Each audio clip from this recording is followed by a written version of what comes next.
Fala galera, beleza? Nando Costa aqui. Se você ainda não está inscrito aqui no canal, não deixe de se inscrever, marca aí embaixo para receber as notificações. Já deixa um like nesse vídeo aqui, se você acompanha meu material há algum tempo e curte os vídeos, é muito importante deixar o like. Eu resolvi fazer esse vídeo aqui respondendo uma dúvida que muita gente me pergunta em relação a microfones, né? Muita gente que está começando a estudar e montar o seu próprio home studio e, enfim, investir em equipamentos e tal, comprar alguns kits, sempre me pergunta, cara, qual que é o melhor esquema para eu poder trabalhar, fazer minhas gravações e qual que é a maior diferença entre eu escolher a gravação, né, com um microfone condensador ou um microfone dinâmico, né? Qual que é o grande lance? A gente tem que entender, não existe uma regra na produção musical. A primeira coisa que você tem que entender é o princípio básico de funcionamento de cada microfone e as características, principalmente, né? Eu tô aqui na mão com um microfone dinâmico.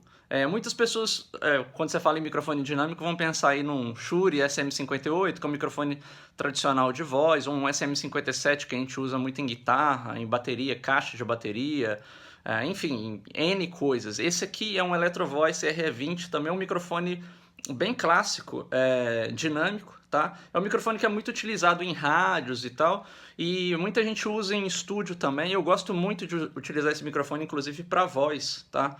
Ele tem uma sonoridade, eu chamo de granulada, assim, bem legal. Eu gosto mais da sonoridade desse microfone aqui do que o SM57, por exemplo, para voz, ou SM58, para gravar em estúdio, tá? Ele é um microfone que acaba que ele é até bem pesado aqui. E essa questão das características do microfone refletem totalmente em como o microfone faz a transdução, ou seja, a transformação do som acústico para sinal elétrico, né? Quando você pensa em microfones dinâmicos, são microfones, eles são chamados de moving coil, né? É como se fosse uma bobina que vai se movendo ali. E essa bobina é conectada a um ímã, né? Então essa variação da bobina que reflete as flutuações das moléculas de ar fazem com que essa bobina se mova para frente e para trás, replicando as flutuações das moléculas de ar, né, o som acústico, e através dessa diferença ele gera, através de campo eletromagnético, você cria o sinal elétrico, né? O que acontece é o seguinte, essa bobina, para se mover, ela tem uma certa massa, né, tem um certo peso, entre aspas, que o ar precisa mover ela, né? Então, o que acontece é que quando você precisa empurrar, é só você pensar, imagina que você está andando na rua e de repente você tem uma caixa para empurrar. Se a caixa está parada, você precisa botar a força e aí você empurra e tal, ela tem uma certa aceleração. Depois que ela começa a andar, vamos supor que é uma caixa e tem umas rodinhas embaixo. Depois que você empurra, ela começa a ir, mas ela demora a começar a andar. No caso dos microfones dinâmicos é mais ou menos a mesma coisa.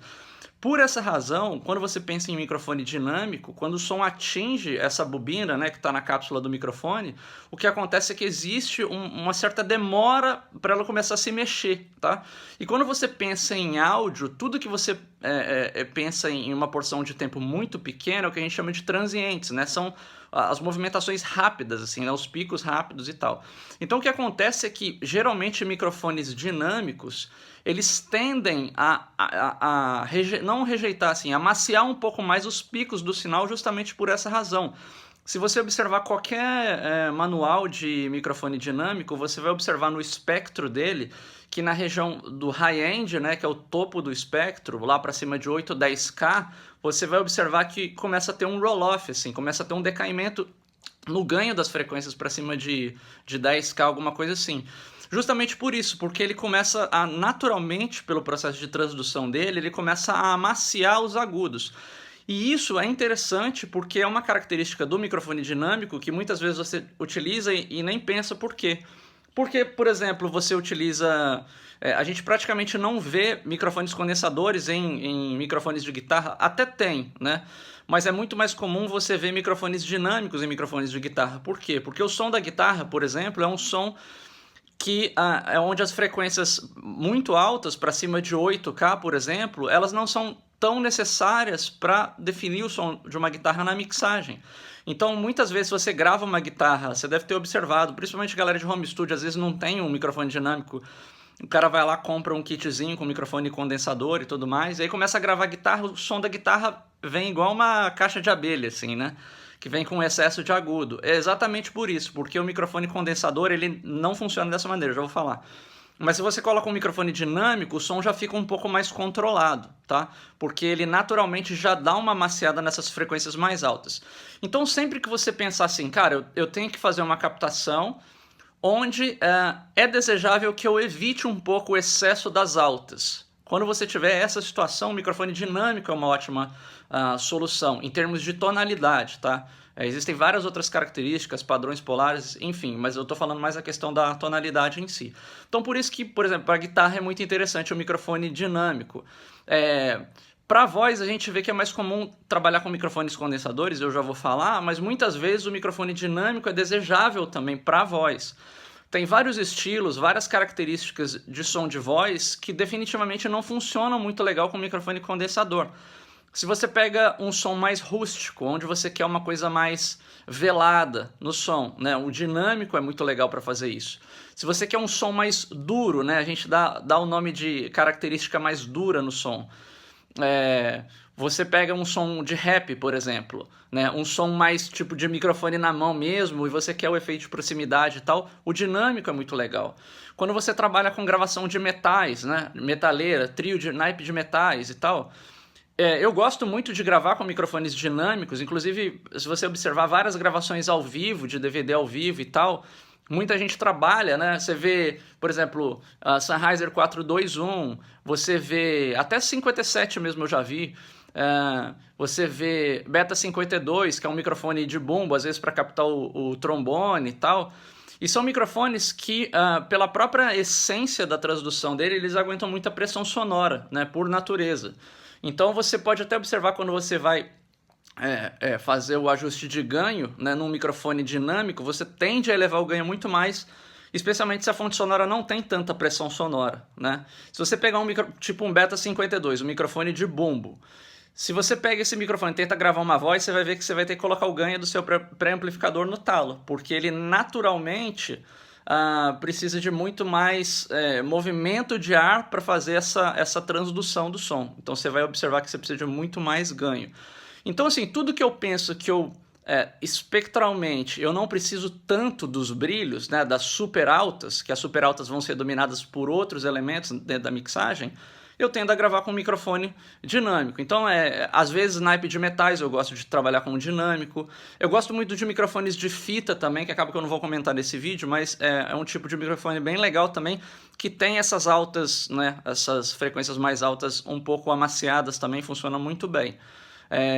Às vezes quando eu vou gravar percussão também é uma coisa interessante, eu sempre tendo, né, e é uma coisa minha, eu sempre tendo a gravar percussões tipo shaker de mão, panderola, eu tendo a gravar tudo com microfone dinâmico, porque muitas dessas frequências vêm em excesso, principalmente dependendo do timbre do instrumento. Às vezes você pega um shaker que é muito brilhante, ou você pega uma panderola que é muito brilhante, alguma coisa assim, você trabalhar com microfone dinâmico já faz com que fisicamente esses brilhos já sejam amaciados pelo microfone, eles já entram mais, um pouco mais equilibrados, vamos dizer assim, na sua gravação, tá? Mas você pode gravar com condensador também, não tem muita regra. Então você pode pensar dessa maneira, tudo que você quiser, uma sonoridade com um pouco menos de brilho, um pouco mais aveludada, um pouco mais granulada também, dinâmico é uma ótima opção, independente do modelo, é uma característica geral.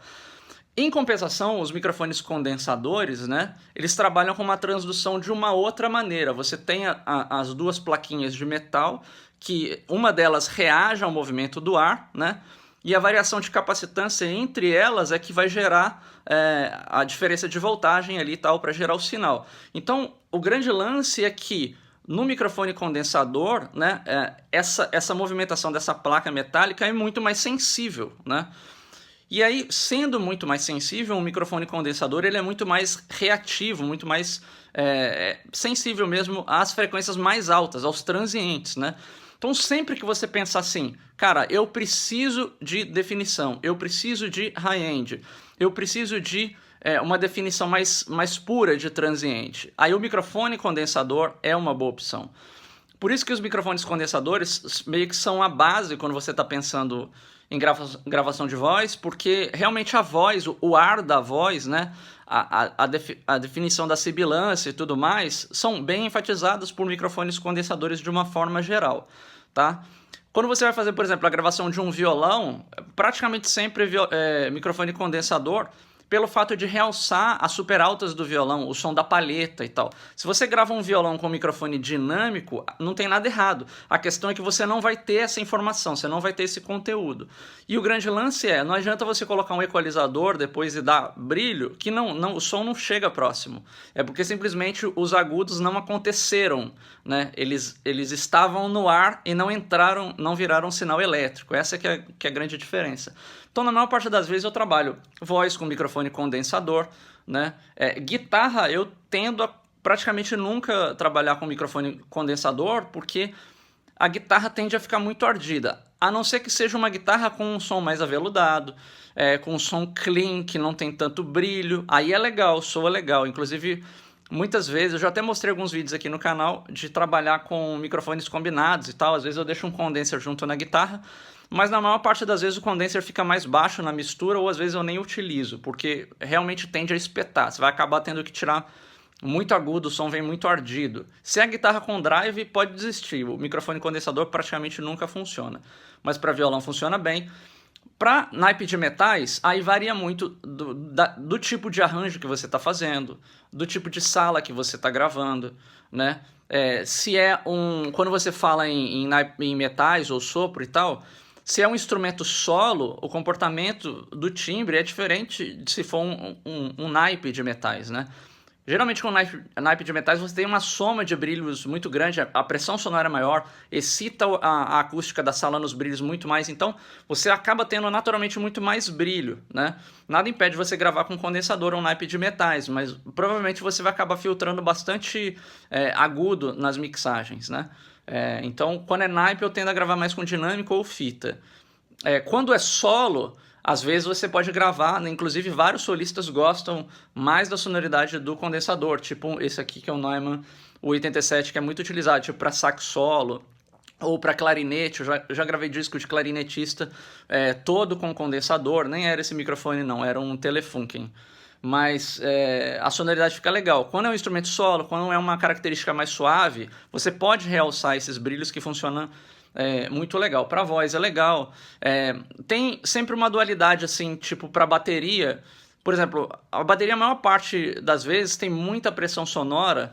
Você tende a trabalhar com dinâmicos para comportar melhor isso, mas hoje em dia a gente já tem condensadores que suportam tranquilamente alta pressão sonora. Então eu acabo combinando a característica de microfones dinâmicos com condensadores na batera, né? Por exemplo, o som da caixa é um som que eu gosto de misturar sempre que possível um SM57, que é um microfone dinâmico, com algum outro condenser que eu tenho, tipo um Audio-Técnica diafragma pequeno, que a gente consiga colar os dois juntos ali, porque realmente o microfone condensador ele traz características espectrais que o dinâmico não tem.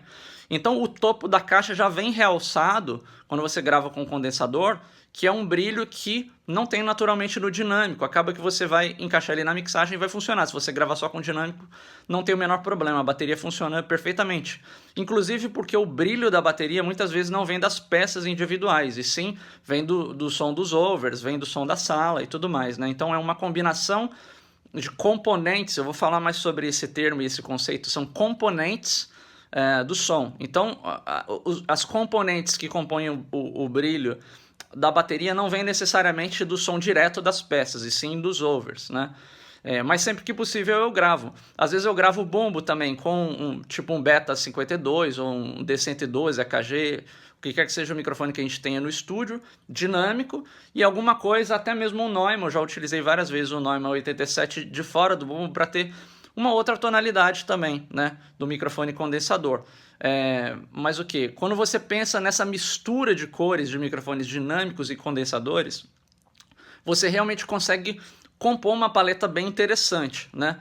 Acaba que vários instrumentos aqui eu não comentei, mas você pode acabar fazendo uma combinação. Por exemplo, o baixo, se você vai microfonar o amp do baixo, funciona tanto dinâmico quanto condensador, né? Tem que ver a tonalidade que você está procurando. Então é sempre assim.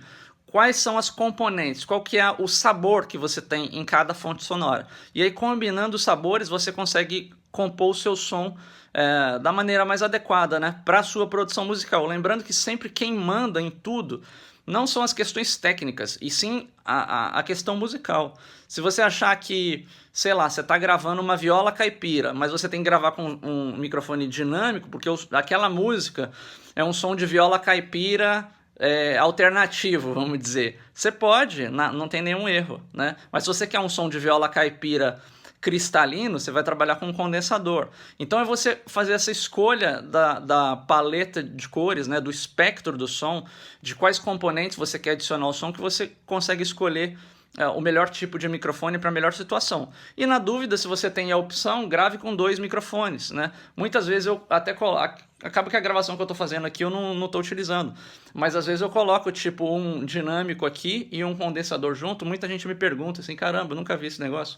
Mas você pode, basta você alinhar bem as fases, deixar eles bem próximos aqui, né, o mais próximo possível, para não ter nenhuma variação de fase. E funciona bem. E aí você trabalha com os dois juntos, você vai fazer o seu balanço, às vezes colocar um pouquinho mais alto do que o outro, e você realmente chega numa textura que você não consegue só com um microfone ou só com o outro. Tá bom? Espero que vocês tenham curtido essas dicas aí. Não deixe de se inscrever agora mesmo aqui no canal, marca aí para receber as notificações, deixa um like se você gostou desse vídeo. Me siga aí nas redes sociais, Instagram, Nando Costa Music, no Facebook também, tá bom? A gente se vê por aí. Um grande abraço, valeu!